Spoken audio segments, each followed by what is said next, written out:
आज मैं लाल किले के बाहर खड़ा हूँ उस जगह जहाँ 15 अगस्त को देश के प्रधानमंत्री पंडित जवाहरलाल नेहरू से लेकर नरेंद्र मोदी जी तक जिन्होंने यहाँ की प्राचीर से भाषण दिया है। कुछ इतिहास के पृष्ठ याद आते हैं।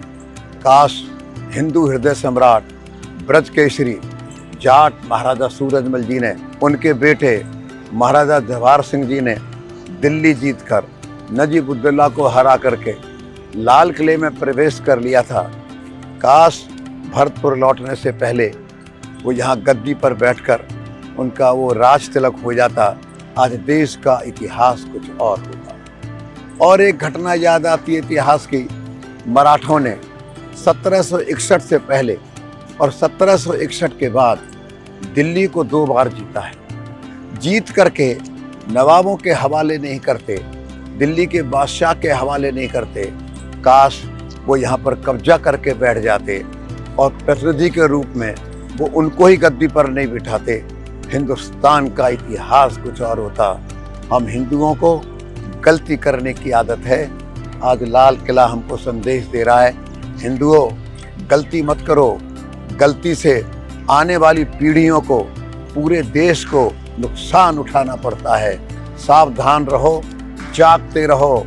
पूर्वजों ने जो अच्छी की है उनको स्वीकार करो, जो गलती की है उनको रिपीट मत करो। इतिहास याद आ रहा है।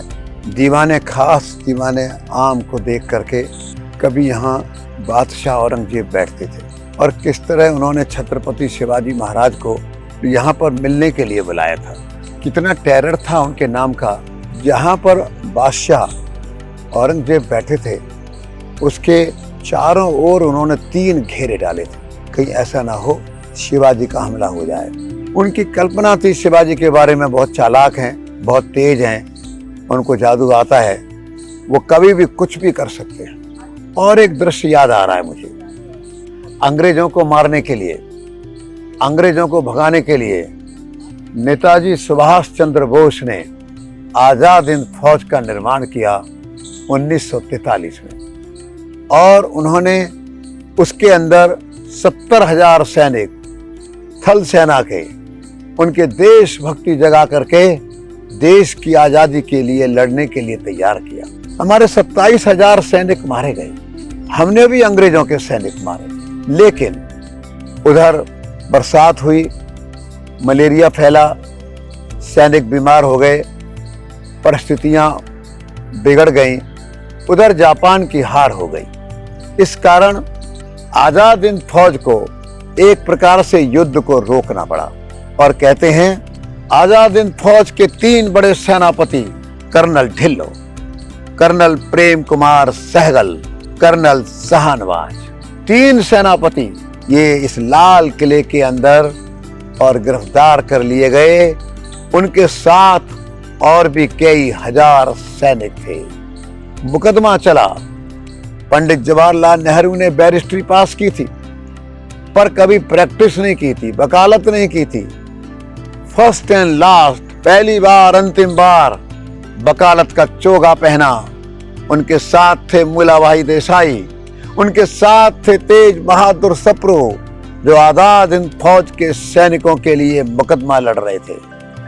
पंडित जवाहरलाल नेहरू ने और वकीलों ने बोला, जज को, अंग्रेज जज को बोला, कानून और धारा क्या कहती है तुम जानो। हम तो इतना जानते हैं, एक गुलाम देश को आजाद होने का अधिकार है, और जो उनको गुलाम बनाए, अत्याचार करे, उनको मारने का अधिकार है।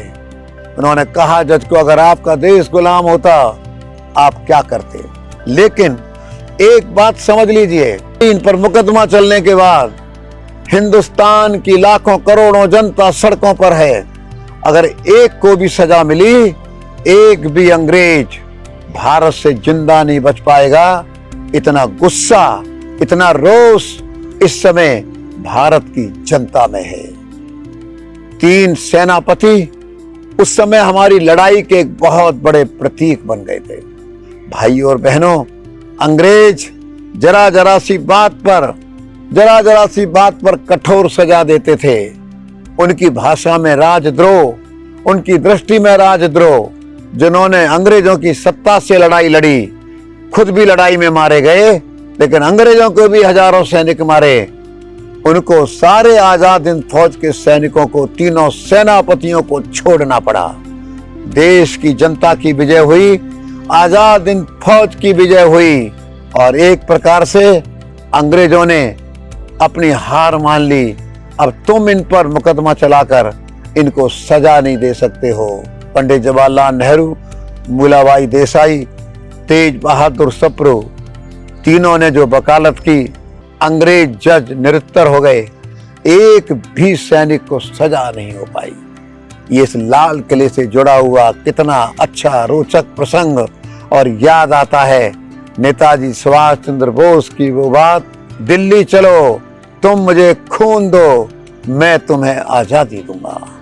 आज लाल किला याद दिलाता है नेताजी सुभाष चंद्र बोस की, याद दिलाता है आजाद हिंद फौज के सैनिकों की, याद दिलाता है छत्रपति शिवाजी महाराज की, ये याद दिलाता है जाट महाराजा सूरजमल की, उनके बेटे महाराजा जवाहर सिंह की, किस तरह उन्होंने दिल्ली को जीता। काश वो गद्दी पर बैठकर राज तिलक उनका हो जाता और यहाँ के बादशाहों को वो या तो समाप्त कर देते या जेल में डाल देते। क्षमा नहीं करते, माफ नहीं करते, हिंदुस्तान का इतिहास बदल जाता। आज मैं इतना ही आपसे कहकर अपनी बात समाप्त करता हूँ।